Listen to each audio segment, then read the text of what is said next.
किसी ने किसी को बताया। ऐसे आपस में बताते हुए जा रहे थे। और जो रुकुम सबसे जो छोटा पुत्र था, रुक्मिणी का जो भाई था ना, क्या नाम था उसका? रुकुम। ठीक है।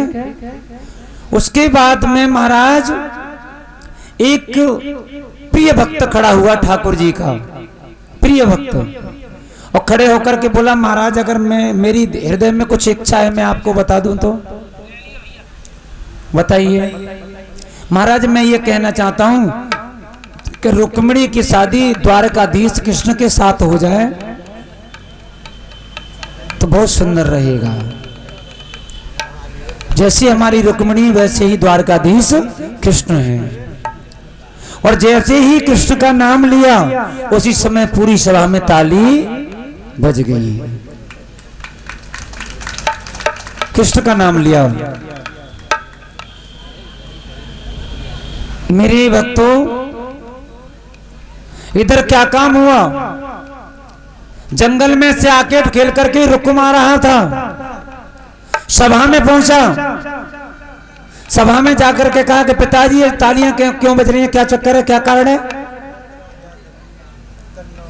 कि कारण कुछ भी नहीं है, हमने एक सभा लगाई थी तुम्हारी बहन के लिए वर देखने के लिए, तो आज उस वर को हमने चुन दिया है। कौन है वो वर? कि वो है द्वारकाधीश कृष्ण। नहीं, और मेघराम यादव जिला कन्नौज 51 रुपए भगवान की कथा में दान कर रहे हैं। भगवान से कामना करूंगा ऐसे भक्त धर्म क्षेत्र में आगे बढ़ते रहें, समाज में सम्मान मिलता रहे। बोलिए भागवत महाप्राण की। उस रुकुम ने कह दिया कि मैं अपनी बहन की शादी उस कृष्ण के साथ में नहीं करूंगा। क्यों नहीं करूंगा? भीष्म कहने लगे क्यों नहीं करूंगा? और जो हमारे परिषद महाराज बैठे हैं इनके साले साहब के बेटा है, क्या बेटा है मालूम है तुम्हें? सतीश, अशोक और सत्यपाल। तीन ही है कि चार हैं? ये महाराज मालूम है ना? मालूम मुला का ससुराल जाता ना हो।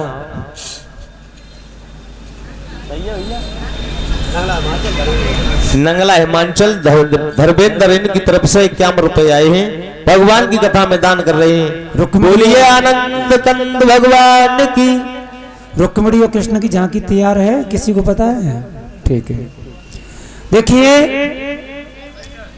एकदम रुकुम ने कहा कि पिताजी मैंने अपनी बहन के लिए वर देख लिया है, वो है चमेली का राजा शिशुपाल।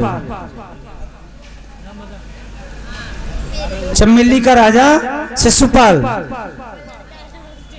भीष्मक ने कहा पागल हो रहे हो क्या? अरे वो तो तुम्हारा साला लगता है और तुम अपनी बहन को साले के लिए करोगे? अरे इस समय तुम अपनी बहन को साले के लिए करोगे तो कलयुग में जाकर के क्या हालत होगी बताइए। उसी समय रुक्म नहीं माना। रुक्म कहने लगा कोई बात नहीं, कोई बात नहीं है। उन्होंने भीष्मक ने अपनी जब जिद ठानी तो रुक्म ने भी अपनी जिद ठानी। और इसी बीच में अलीगढ़ से आए हैं सर्वेश यादव नगला बदन, इनकी तरफ से 101 रुपए का पुरस्कार भगवान की कथा में आया है। भगवान से कामना करेंगे ऐसे भक्त धन दौलत से भरपूर रहे, समाज में सम्मान मिलता रहे और धर्म क्षेत्र में आगे के लिए हाथ इनके अग्रसर बने रहे। बोलिए आनंद कंद भगवान की।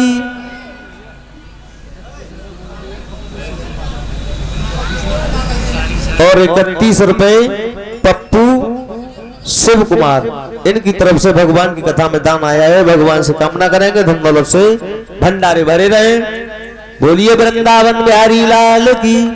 रुक्म ने एक पत्र लिख करके चंदेली के राजा शिशुपाल के लिए भेज दिया और रुक्मिणी जी भगवान कृष्ण के लिए पत्र लिख रही हैं। भगवान कृष्ण के लिए पत्र लिख रही है। और ये श्याम सुंदर अशोक यादव की तरफ से मुरलीधर कन्हैया 51 रुपए भगवान की कथा में दान आए हैं। भगवान से कामना करेंगे मेरे भैया ऐसे भक्त धर्म क्षेत्र में ऐसे आगे के लिए बढ़ते रहे, समाज में सम्मान मिलता रहे। रुक्मिणी बैठी हैं और रुक्मिणी विचार कर रहे हैं कि हे श्याम सुंदर मुरलीधर कन्हैया, अगर तुम नहीं आए तो मैं अपने जीवन को यहीं पर समाप्त कर दूंगी। रुक्मिणी किस प्रकार खत लिख रही हैं पुष्पेंद्र।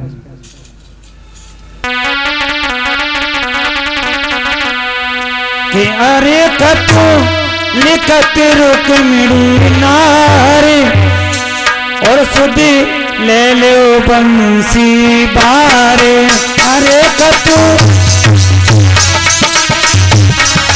नारी अब सुधी ले ले बंसी बारे। अरे खत लिखत रुक्मिणी नारी अरे सुधी ले लो बंसी बारे।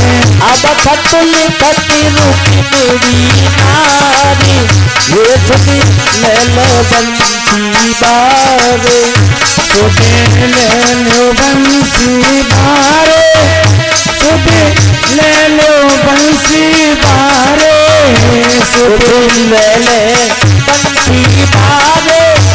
अरे सुधी ले ले बंसी बारे। अरे खतुल खतुल रुक्मिणी नारी ये सुधी ले लो बंसी बारे।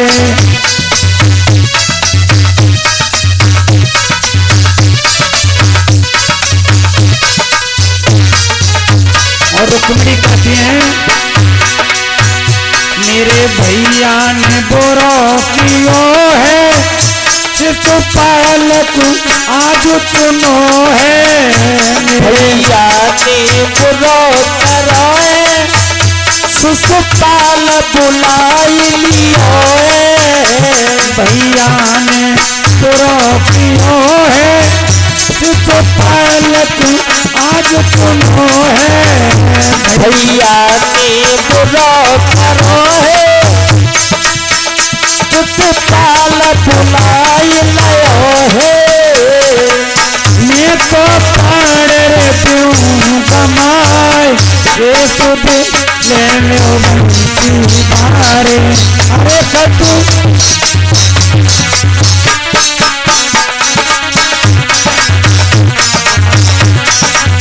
अब खत लिखत रुक्मिणी नारी ये सुधी ले ले बंसी बारे। सुधी ले लो बंसी बारे। सुधी ले लो मोहन प्यारे। सुधी ले ले बंसी बारे। सुधी ले ले बंसी बारे। अरे कतुल कतुल रुक्मिणी नारी ये सुधी ले लो बंसी बारे।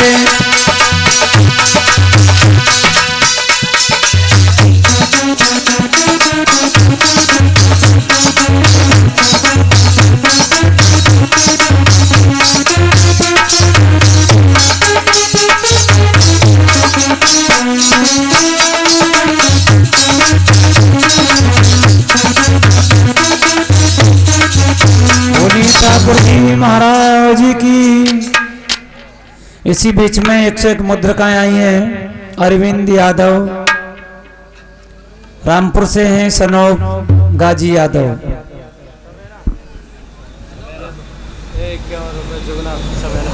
और 51 रुपए जुगना भैया समेना से हैं। श्री ठाकुर जी महाराज के चरणों में अर्पण कर रहे हैं। भगवान धनदान से भरपूर करते रहे, कृपा करते रहे। रुक्मिणी इधर तो पत्र लिख रही थी और उधर शिशुपाल तैयार हो रहा था, लेकिन शिशुपाल जब तैयार हो रहा था तो अशुन हो रहे थे। लेकिन क्या हुआ, इतनी देर में तो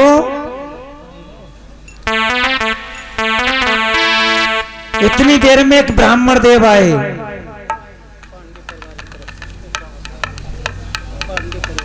₹51 पांडे परिवार की तरफ से हैं। श्री ठाकुर जी महाराज के चरणों में अर्पण कर रहे हैं। ठाकुर जी महाराज श्री धनदान से भरपूर करते रहे। इतनी देर में रुक्मिणी के पास में एक ब्राह्मण देव आए और ब्राह्मण ने आवाज लगाई, माता भिक्षाम देही। अरे मैया कोई कुटिया में हो तो हमें भिक्षा दो। रुक्मिणी निकल करके आ गई। रुक्मिणी को रोते हुए ब्राह्मण ने देखा तो रुक्मिणी से कहा, रुक्मिणी क्यों रो रही हो, क्या बात है? ब्राह्मण देव बोलो। आज के बाद परसों हमारी सगाई है। सगाई? और का सगाई? ब्याह?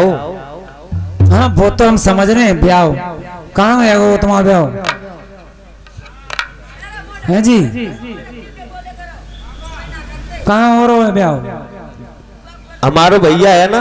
हाँ रुकुम। अच्छा। बाको सालो है ससपाल। सालो?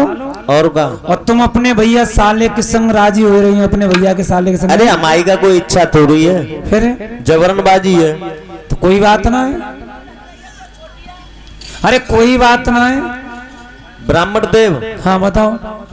एक काम कर दे वे, बताओ। मेरे एक मैं पत्र लिख करके दे रही हूँ। पत्र? आहा खतो। अच्छा कहाँ पहुँचाना है?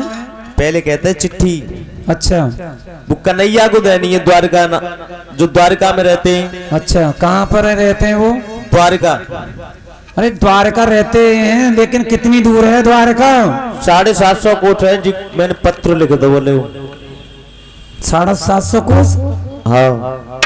हमारा तो पूरा जीवन ही चंत चंत बीतीत है जाओ। लेकिन ब्राह्मण देव कहने लगे, रुक्मिणी तने कन्हैया को कहूँ देखो? बोले हाँ। कहाँ देखो? जवाब दिया, मैंने सपने में श्याम को देखो।